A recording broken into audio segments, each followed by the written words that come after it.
be the best, be the best.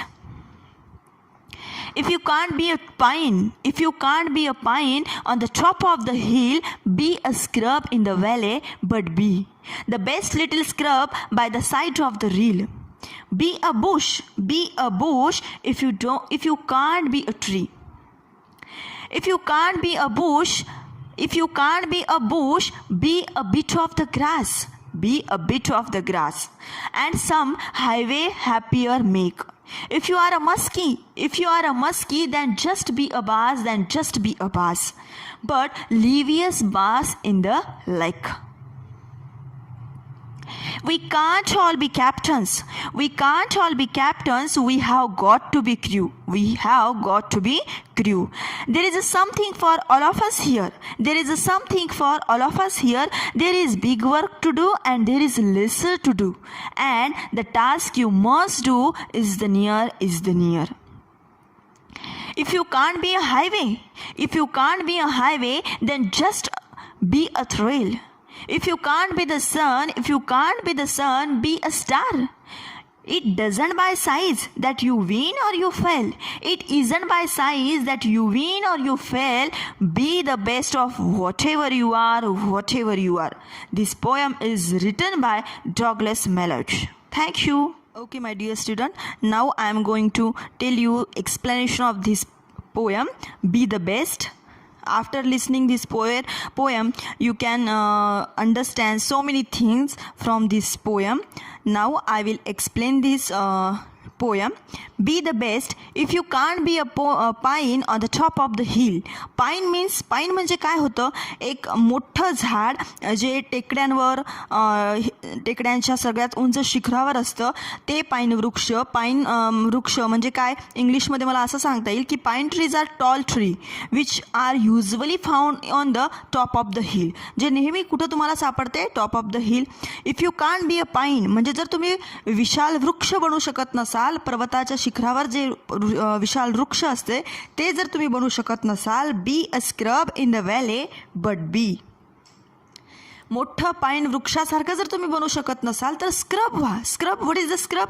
Scrub means an area covered with small slow plant, म्हणजे छोटे plant, छोटे झुडपे, ते तुम्हाला बनायचं आहे. जर मोठ्या विशाल वृक्षासारखं तुम्ही बनू शकत नसाल, be a scrub in the valley, दरीमध्ये असलेल्या तुम्हाला छोट्या रोपट्यांसारखं व्हायचं आहे. The best little scrub by the side of the reel, पण ते छोटंसं रोपटं बना, पण ते छोटंसं रोपटंसुद्धा सर्वोत्तम असलं पाहिजे. जेव्हा नदीचं पाणी वाहतं, त्या नदीच्या प्रवाहाच्या बाजूने पाण्यासोबत त्या नदीच्या आजूबाजू असणारे छोटे छोटे झुडपं असतात, त्यांनी त्या पाण्याला शोभा आलेली असते. तशी तुम्हाला झुडपं व्हायची आहे. जर be a bush if you can't be a tree, जर तुम्ही झाड बनू शकत नसाल तर तुम्हाला छोटंसं रोपटं बनायचं आहे. पण कसं? The best little scrub. Okay, the second stanza. If you can't be a bush, be a bit of the grass. जर तुम्ही रोपटंही बनू शकत नसाल, पहा पहिल्या कडव्यात त्यांनी काय सांगितलं होतं, in the first stanza if you can't be a pine म्हणजे जर तुम्ही मोठं विशाल वृक्ष बनू शकत नसाल, बी अ स्क्रब. आता या सेकंड स्टांजामध्ये काय आहे, if you can't be a bush म्हणजे तुम्ही छोटंसं रोपटंही बनू शकत नसाल, be a bit of the grass म्हणजे तुम्ही जर मोठं वृक्ष बनू शकत नसाल तर छोटे रोपटं बना, आणि छोटे रोपटेही जर तुम्ही बनू शकत नसाल तर तुम्हाला काय बनायचं आहे, you have to be a bit of the grass म्हणजे तुम्हाला छोटे गवताचे पाते बनायचे आहेत. And some highway happier make, ते गवताचे पातेही काय करतं की मोठे मोठे हायवे असतात ना, महामार्ग असतात, त्यांच्या आजूबाजूला पसरलेलं जे गवत असते त्या गवतामुळे त्या महामार्गाला, त्या हायवेला शोभा आलेली असते. तसं तुम्हाला छोटंसं गवत बनायचं आहे. If you are a muskie then just be a bass. Muskie, if you are a muskie, इथे जरी कांट हा शब्द दिलेला नाही आहे, म्हणजे आपण आता सगळ्या लाईनमध्ये काय पाहत होतो, if you can't B pine, if you can't be a bush, तर इथे इफ यू आर मस्की, तर इथे आपल्याला निगेटिव्ह अर्थ घ्यायचा आहे. If you can't be a muskie, जर तुम्ही मोठा असा घेऊ शकतो आपण, इथे तुम्ही मोठा मस्की. आता मस्की काय आहे, मोठा माशाचं नाव आहे. तर मस्की आणि बास हे दोन माशांची नावे आहेत. If you are a muskie म्हणजे तुम्ही मस्की मासा मोठा मासा जरी बनवू शकत नसाल देन जस्ट बी अ बास. तर तुम्हाला छोटा बास मासासारखं बनायचं आहे. पण कसं बनायचं आहे, तो बास कसा असला पाहिजे, but the liveliest bass in the lake.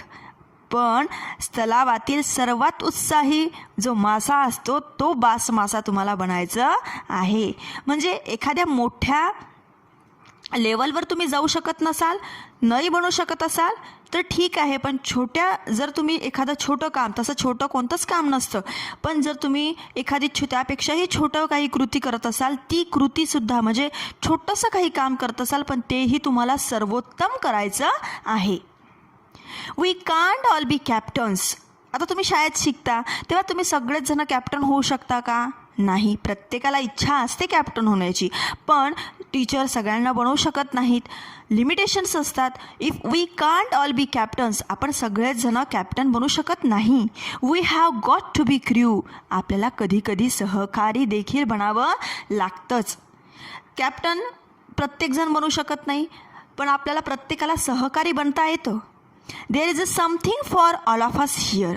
There is something for all of us here म्हणजे इथे आपल्या प्रत्येकासाठी काही ना काहीतरी आहे, काही ना काही भूमिका, काही ना काही काम आपल्यासाठी हे असतेच. There is a big work to do and there is lesser to do. मोठे काम करायचे असते आणि छोटी काम देखील आपल्याला करायचे असतात.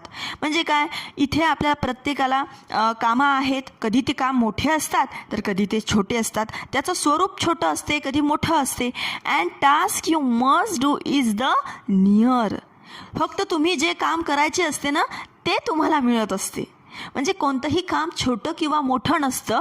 आपल्याजवळ जे काम असतं, म्हणजे आता समजा माझ्याजवळ जर मोठं काम असेल तर ते मला मिळेल, माझ्याजवळ जर छोटं काम असेल तर मी ते मिळेल. पण ते छोटं असो की मोठं असो, ते काम मी कोणत्या पद्धतीने आणि किती सर्वोत्तम, किती चांगल्या पद्धतीने करते आहे या गोष्टीला जास्त महत्त्व आहे.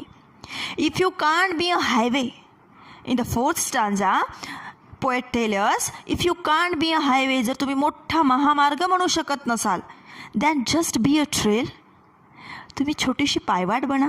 किती सुंदर आहे ना ही कविता. जर तुम्ही बनवू शकणार नसाल महामार्ग तर छोटीशी पायवाट बना. If you can't be the sun, जर तुम्ही सूर्य बनू शकत नसाल बी अ स्टार, तर एक छोटासा ताराच बना. It isn't by size that you win or you fail. यश विन अँड फेल, यश आणि अपयश हे आकारावर अवलंबून नसतं. Be the best whatever you are. ते यश कशावर अवलंबून असतं, ते जे तुम्ही आहे, जे तुमचं काम आहे किंवा जे तुमचं वर्क आहे, जेही काही असेल ते सर्वोत्तम होणे. Be the best of whatever you are, सर्वोत्तम ती गोष्ट होणे हेच खरं यश असतं. ही कविता डॉग्लस मोलाच यांनी लिहिलेली ही कविता आहे. अतिशय सुंदर ही कविता आहे. तर अशा पद्धतीने आपण ही पोयम इथे अभ्यासलेली आहे.